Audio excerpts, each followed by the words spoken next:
পশ্চিমবঙ্গের এই মুহূর্তের জ্বলন্ত সমস্যা মানুষের ক্রমবর্ধমান ক্ষোভ, এর থেকে দৃষ্টি ঘোরানোর জন্যই এ ধরনের বিবৃতি দেওয়া হচ্ছে।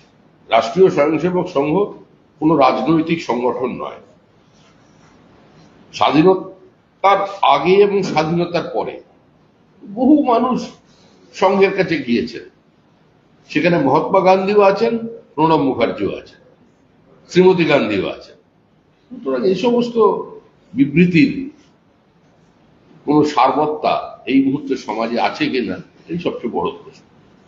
মোথাবাড়িতে চরম অশান্তির পর 144 ধারা জারি, 10 কিলোমিটার আগে পুলিশের বাধা নিতে কৌশলে সুকান্ত মজুমদার তিনি বলছেন, মোথাবাড়িতে সাম্প্রদায়িক সংঘর্ষ হয়েছে, বেছে বেছে হিন্দুদের দোকান লুট হয়েছে, আগুন লাগানো হয়েছে, মোটরসাইকেল ভাঙচুর করা হয়েছে, গাড়িতে আগুন দেওয়া হয়েছে, হিন্দু মন্দির ভাঙচুর করা হয়েছে, মা কালীর মূর্তি ভেঙে দেওয়া হয়েছে, এবং তারপরে পুলিশ হিন্দুদেরই গ্রেফতার করেছে।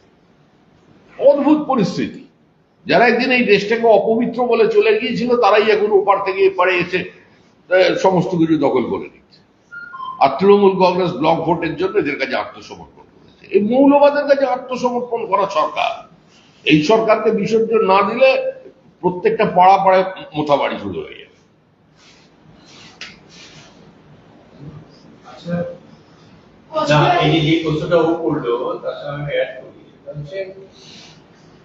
প্রধানমন্ত্রীর চেয়ারে থাকাকালীন অবস্থায় অতীতে কোন প্রধানমন্ত্রী কি আরএসএস দপ্তরে গিয়েছিলেন? বিজেপি দুজনই প্রধানমন্ত্রী হয়েছেন, অটল বিহারী বাজপেয়ী, বাজপেয়ী তো কোনো যাননি নাগপুরে, নরেন্দ্র মোদী এতদিন প্রধানমন্ত্রী থাকেন, কোনোদিনও যাননি। হঠাৎ কেন এই প্রয়োজনীয়তা পড়লো বলে মনে হয়? বিজেপির শক্তি বৃদ্ধি হচ্ছে, এটা প্রয়োজনীয়তা, এটা সৌজন্য সাক্ষাৎকার, সেটা দেশের প্রধানমন্ত্রী বলতে পারে। আমরা যেটা জানি যে আমাদের বিচার পরিবারের সমস্ত সদস্যরা তাদের মানসিক দিক থেকে একই জায়গায় আছেন, ভারতবর্ষকে শক্তিশালী পরবৈভবশালী রাষ্ট্রে রূপান্তরিত করে। সেখানে প্রধানমন্ত্রী মনে করেছেন এই মুহূর্তে আলোচনার প্রয়োজন আছে, তিনি গেছেন। কোচবিহারের 2013 মাদক মামলার 12 বছর পরও 2 অধরা অভিযুক্ত, হাইকোর্টের নিদানে সিবিআই এর হাতে কেস যেতেই দেখা যাচ্ছে যে ঘটনার কেস ডায়েরি গায়েব হয়ে গেছে। আরেকবার শুরু। কোচবিহারের 2013 মাদক মামলার 12 বছর পরও 2 অভিযুক্ত এখনো অধরা। তো হাইকোর্টের নিদানে কেস হচ্ছে সিবিআই হাতে গেছে, তো তারপরে দেখা যাচ্ছে যে ঘটনার কেস ডায়েরি গায়েব হয়ে গেছে। সিবিআই অসহযোগিতা করতে হবে। পশ্চিমবঙ্গে সিবিআই যখন তদন্ত করছে, প্রত্যেক ক্ষেত্রেই তো পুলিশ প্রমাণ লোপ করেছে, সাক্ষীদের হস্টাইল করেছে। যারা মামলা করেছিল তাদের বাড়িতে ডেকে নিয়ে গিয়ে থানায় বলছে যে আপনাদের নিরাপত্তা দিতে পারবো না। সমস্ত ক্ষেত্রেই তো পুলিশের ভূমিকা এক। কোথাও উইমার্কশিট পুড়িয়ে দিচ্ছে, আর কোথাও মাদক মামলার অপরাধীদের বাঁচানোর চেষ্টা করছে, কারণ ওরাও তৃণমূলের সঙ্গে যোগ আছে, ওরা বুথে লিড দেয়। আরএসএস সম্প্রতি ব্যাঙ্গালোরে একটা কোঅর্ডিনেশন কমিটির মিটিং করেছে, সেখানে পশ্চিমবঙ্গে ওদের গত 13 বছরের শক্তি বৃদ্ধির খতিয়ান দিয়েছে। তারপরে আরএসএস নেতৃত্বের বক্তব্য হচ্ছে যে আমরা গোটা রাজ্য জুড়ে এখন প্রায় 3,500 শাখা করেছি, আমরা সব দপ্তর করেছি। আমরা একটা মঞ্চ প্রস্তুত করে দিতে পেরেছি এ রাজ্যে। বিজেপি সেই মঞ্চকে ব্যবহার করে কাঙ্ক্ষিত লক্ষ্যে পৌঁছতে পারবে কিনা বিজেপি বলতে পারে, কিন্তু আমরা একটা মঞ্চ তৈরি করে দিতে পেরেছি। বিজেপি কি পারবে সেই মঞ্চটাকে কাজে লাগাতে? কোথায় কে এই বিবৃতি দিয়েছেন আমার জানা নেই। রাষ্ট্রীয় স্বয়ংসেবক সংঘের কাজ কোন রাজনৈতিক দলকে মঞ্চ তৈরি করে দেওয়ার না। এই মুহূর্তে পশ্চিমবঙ্গের অবস্থা সারা ভারতবর্ষের থেকে সম্পূর্ণ ভিন্ন।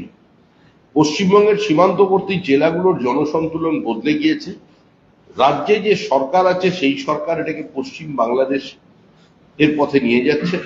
1946-এর সময় বা 1945-এ পশ্চিমবঙ্গ, অধুরা পশ্চিমবঙ্গ, তখনকার বাংলার যে পরিস্থিতি ছিল, আজকে সেই পরিস্থিতির সৃষ্টি হয়েছে। এবং যে ভাষায় সুরাবর্দী বক্তৃতা করত, সেই ভাষায় আজকে শাসক দলের ক্যাবিনেট মন্ত্রী থেকে শুরু করে শাসক দলের বিভিন্ন ছোটখাটো নেতারা বক্তৃতা করছে। তো স্বাভাবিকভাবেই দেশকে ঐক্যবদ্ধ, এক এবং শক্তিশালী রাখবার দায়িত্ব বহু সংগঠনের আছে। এবং রাষ্ট্রীয় স্বয়ংসেবক সংঘ এই লক্ষ্যেই কাজ করে চলেছে।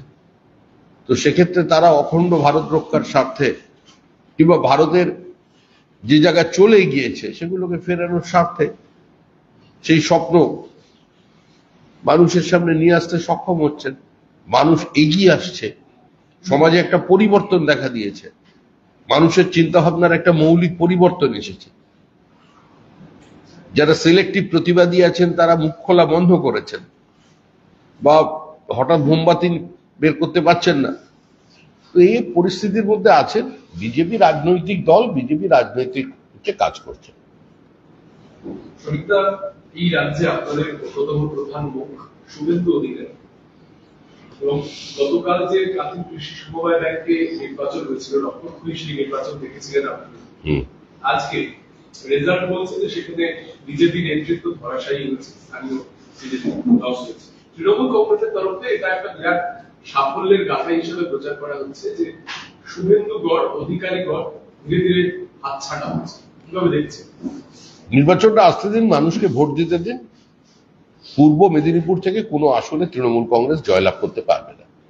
আবার রিপিট করলাম, পূর্ব মেদিনীপুর থেকে কোনো আসনে আগামী বিধানসভা নির্বাচনে তৃণমূল কংগ্রেস জিতবে না। কাঁথিতে জয়ের মার্জিন বাড়বে। যে হলদিয়ায়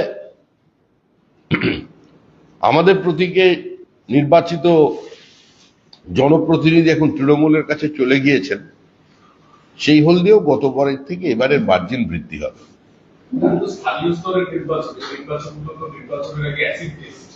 কোনো অ্যাসিড টেস্ট নয়, দখলদারি নির্বাচন। পশ্চিমবঙ্গে কিভাবে নির্বাচন হয়, সমবায়িক নির্বাচন কিভাবে চলছে সেটা প্রত্যেক মানুষের জানা। স্থানীয় স্কুলের ম্যানেজিং কমিটির নির্বাচনে বোমাবাজি হচ্ছে। তৃণমূল কংগ্রেস বিভিন্ন ছাত্র সংসদের নির্বাচন বন্ধ করে দিয়েছে তৃণমূল কর্মী মারা যাবার ভয়ে, কারণ তৃণমূলকে মারবে। আর এখানে তো দখলদারি, এখানে একটা নির্দিষ্ট লক্ষ্য আছে, বিরোধী দলনেতার এলাকা, তো সেখানে তৃণমূল কংগ্রেস সর্বশক্তি নিয়োগ করবে, পুলিশকে সঙ্গে নিয়ে লুট করবে, এটাই তো স্বাভাবিক। আর তারপরে পুলিশের বিরুদ্ধে বিবৃতি দিয়ে নাটক করবে।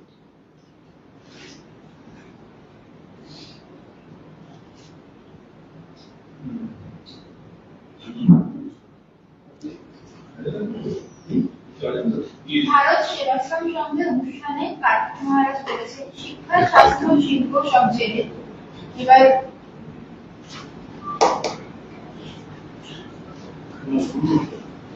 যেদিকে যাচ্ছে মোটাবাড়ি ঘটনা এবং মুর্শিদাবাদের ঘটনা, আগে নতুন আরেকটি জায়গা আপনাদের আপনি কি এই সরকার কি দেখি কি ভোটে গেলে আপনার ভালোভাবে উন্নত হচ্ছে নাকি আগেই ভোটে চাপছে? আগে দেখুন, এই মুহূর্তে পশ্চিমবঙ্গের যে পরিস্থিতি তাতে এই সরকার 26 পর্যন্ত নিজেদের টেনে নিয়ে যেতে পারবে বলে মনে হচ্ছে না, এবং যাবার কথাও নয়। কারণ সরকার সম্পূর্ণভাবে নিয়ন্ত্রণ হারিয়ে ফেলেছে। প্রশাসনের ওপরে মানুষের কোনো আস্থা নেই, সমাজ বিরোধীদের পুলিশের থেকে কোনো ভয় নেই। একটা অনিয়ন্ত্রিত সমাজ, একটা খোলা বাজার তৈরি করে দিয়েছে তৃণমূল কংগ্রেস। ফলে তৃণমূল কংগ্রেসই তাদের কর্মীদের নিয়ন্ত্রণ করতে পারছে না। সমাজ বিরোধীরা মনে করছে এই সরকারটা তাদের সরকার। তো এই পরিস্থিতি যেখানে চরম একটা সাম্প্রদায়িক বিভাজনের চেষ্টা করে যাচ্ছে তৃণমূল কংগ্রেস, যেভাবে পাঠ্য বইতে পর্যন্ত সমস্ত রংধনু বদলে দিয়েছে, বাগানে মানে প্রত্যেকটা ভাষায় পরিবর্তন করে দিয়েছে পাঠ্যপুস্তকে। তো এই তো বাংলাদেশে হয়েছে, এটা তো পশ্চিমবঙ্গে টেনে আনা হয়েছে। একজন ছাত্র বছরের পর বছর সৈয়দ মুস্তাফা সিরাজ, সৈয়দ মুস্তাফা আলী, এস ওয়াজেদ আলী, এদের কোনোদিন রাম উচ্চারণ করতে অসুবিধা হয়নি। রামকে নিয়ে গান লিখতে কাজী নজরুল ইসলামের কোনোদিন অসুবিধা হলো না। আর তৃণমূল কংগ্রেস পশ্চিমবঙ্গে ক্ষমতায় আসবার পর রাম উচ্চারণ কোনো মুসলমান করবে না বলে রামধনুকে রংধেনু বানিয়ে দিল। প্রত্যেকটা টেক্সট দেখুন, এই তৈরি করেছে। তো এই সরকার আর থাকতে পারে নাকি? আচ্ছা, এই তৃণমূলের পেজে, সোশ্যাল মিডিয়া পেজে লেখা হয়েছে, কুকুর বেড়ালকে মারবেন না, সেলিম সুজনকে ছাড়বেন না। কুকুর বেড়ালকে মারবেন না, সেলিম সুজনকে ছাড়বেন না। এটা কি ঠিকই আছে না আপনার মনে হচ্ছে না একেবারে? না না, বারবার মোহাম্মদ সেলিম আর সুজন চক্রবর্তীর নাম তো তৃণমূল এখন ভোট এগলেই উচ্চারণ করবে। তার কারণ হচ্ছে যদি আবার এদের একটু অক্সিজেন দিয়ে মাঠে নামিয়ে ভোট ভাগ করা যায়। কিন্তু মানুষ বুঝে গেছে সুজন চক্রবর্তীকে যদি জীবিত থাকতে হয়, সুজন চক্রবর্তীকে যদি বাঁচাতে হয়, তাহলেই পশ্চিমবঙ্গে বিজেপি সরকার হলেই সুজন চক্রবর্তী বাঁচবেন। কারণ যে পরিস্থিতি তৈরি হয়েছে তাতে যেরকম ওখানে কমিউনিস্ট পার্টির নেতাকেই প্রথম গুলি করেছে, তো যখন এখানে যেদিকে যাচ্ছে তখন সুজন চক্রবর্তীরাও সুরক্ষিত নন। আগে আমরা দেখেছি পশ্চিমবঙ্গের জেলায় বীরভূম, মালদা অস্ত্র উদ্ধার হতো।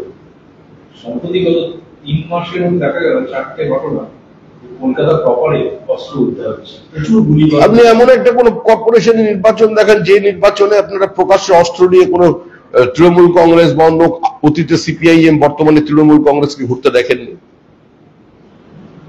আপনাদের সংবাদ মাধ্যম তো বারবার দেখাচ্ছে 9mm পিস্তল নিয়ে ঘোরাফেরা করছে বিভিন্ন নির্বাচনে, আর পুলিশ অস্ত্র উদ্ধার করছে কি ওয়ান শটার। 20 বছর আগে কোথাকার পাইপ গান পড়ে আছে, সে চলবে কি চলবে না, স্প্রিংটাও হয়তো ভেতরে ভাঙা, সেগুলো উদ্ধার করছে। যেগুলো একদম নিস্তেজ হয়ে যাবো বোমা, সেগুলো ফাটার কোনো সম্ভাবনা নেই, তৃণমূল কংগ্রেসের দুর্বল গ্রুপের হাতে আছে, সেগুলোকে দেখিয়ে উদ্ধার দেখানো হচ্ছে পুলিশ অ্যাক্টিভ অস্ত্র উদ্ধার করছে। কেন করছে পুলিশ? কেন করছে এসব? তৃণমূল কংগ্রেস মরিয়া হয়ে গেছে। তৃণমূল কংগ্রেসের আস্থা বোমার উপরে আছে, এটা মানুষ বিশ্বাস করেছে। তৃণমূলকে যখন মানুষ প্রত্যাখ্যান করছে তখন তৃণমূল একটা যে কোনো ভাবে হোক ভাবমূর্তি উদ্ধার করবার চেষ্টা করছে, কিন্তু সম্ভব নয়। মৃতদেহ থেকে চুল ছিঁড়ে নিলে মৃতদেহ হালকা হয়ে যায় না। মন্ত্রী তজমুল হোসেন ও তার ভাই তৃণমূল নেতা জহুর রহমানের বিরুদ্ধে মুখ্যমন্ত্রীকে অভিযোগ পত্র দিলে তৃণমূলের নেত্রী তথা হরিচন্দ্রপুর তৃণমূল পঞ্চায়েত সদস্য মন্দিরা দাস। অভিযোগ করছে তোলাবাজি, এমনকি মোটা টাকার বিনিময়ে দলের পদ বিক্রি করা।